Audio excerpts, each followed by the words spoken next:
Aloha, and welcome to another edition of Living Authentically Out Loud. Adena Sampson here. And today's topic, the little things.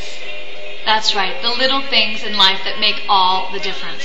So my question to you is, do you notice the little things in your life? Do you? That's my question today. Do you notice the little things? You know, many of us can be so caught up in what we're doing and where we're going that we miss things along the way. How many times have you passed the same store, okay, or the same, architectural structure or the same tree that you did not notice time and time again, and then one day you go, wow, look at that, that's new, or wow, that's beautiful, and somebody points out to you, no, that's been there for 5 years. And the reason I say that is, do you notice the little things? Sometimes we are truly not present. I catch myself doing it, absolutely. And the little things, I believe, can make all the difference. If we understand that the little things can bring us joy. You know, I find myself to be easily amused, and I think that's a wonderful thing. That keeps me in the present moment. That keeps me connected with my inner child.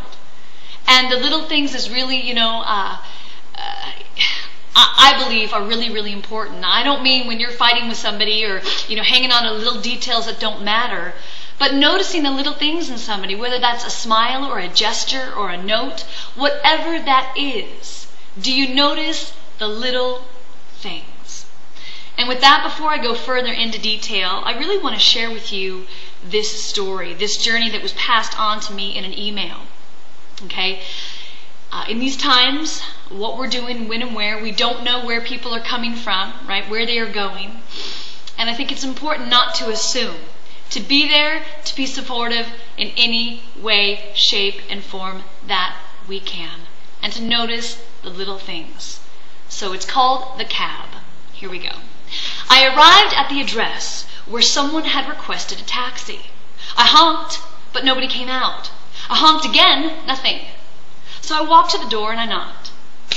Just a minute, answered a frail, elderly voice. I could hear something being dragged across the floor. After a long pause, the door opened, and a small woman in her 90s stood before me. She was wearing a print dress and a pillbox hat with a veil pinned on it, like somebody out of a 1940s movie. Her side was a small nylon suitcase at her side, and the apartment looked as if nobody had lived in it for years. All the furniture was covered with sheets. There were no clocks, no walls, no knickknacks, nor utensils on the counters. In the corner was a cardboard box filled with pots, photos, glassware. Would you carry my bag out to the car? She said. I took the suitcase to the cab and returned to assist the woman. She took my arm and we walked slowly toward the curb. She kept thanking me for my kindness. It's nothing, I told her. I just try to treat my passengers the way I'd want my mother treated. Oh, you're such a good boy, she said. When we got to the cab, she gave me an address and then asked, could you drive through downtown? It's not the shortest way, I answered. Oh, I don't mind, she said. I'm in no hurry. I'm on my way to hospice. I looked in the rear-view mirror. Her eyes were glistening. I don't have any family left, she continued. The doctor says I don't have very long. I quietly reached over and shut off the meter.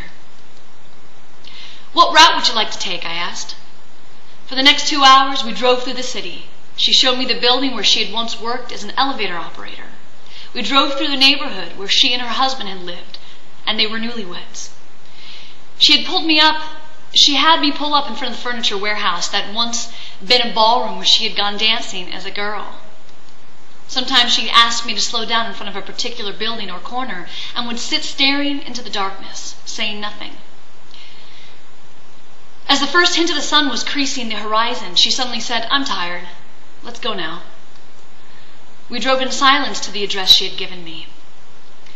It was a low building like a small convalescent home with a driveway that passed under a portico. 2 orderlies came out and meted us at the curb. They were watching her every move. They must have been expecting her. I opened the trunk and took a small suitcase to the door. The woman was already seated in the wheelchair. How much do I owe you? She asked, reaching to her purse. Nothing, I said. You have to make a living, she answered. There are other passengers, I said. Almost without thinking, I bent over and I gave her a hug. She held on to me tightly. You gave a little old woman a moment of joy, she said. Thank you.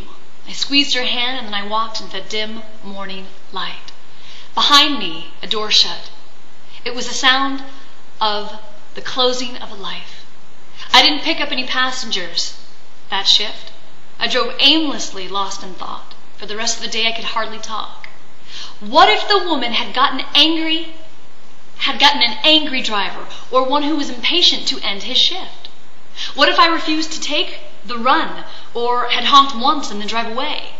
On a quick review, I don't think I have anything more important in my life.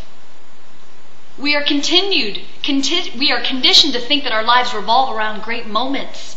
But great moments often catch us unaware, beautifully wrapped in what others may consider a small one. People may not remember exactly what you did or what you said, but they will remember, always remember, how you made them feel. So it's the little things, isn't it, that mean a lot. That story is beautiful. It's called The Cab. I read it last night and I went, wow, I wanted to share it with you. Notice little things in your life. Don't assume when you don't know somebody where they've been, where they're going. And if you can, be that person that can offer support and a smile. Okay? Much love, light, and aloha. Until next time, please visit www.outloudproductions.tv, where we offer a safe place for you to live in your truth. Happy holidays, happy Thanksgiving. Stay in gratitude and love and light for what you have in the moment. Enjoy your friends and your family right now in this present time. We'll talk to you soon. I may or may not be here next week, for I'm visiting my family as well. However, we might have a nice surprise for you. So until next time, see you soon. Thanks. Namaste.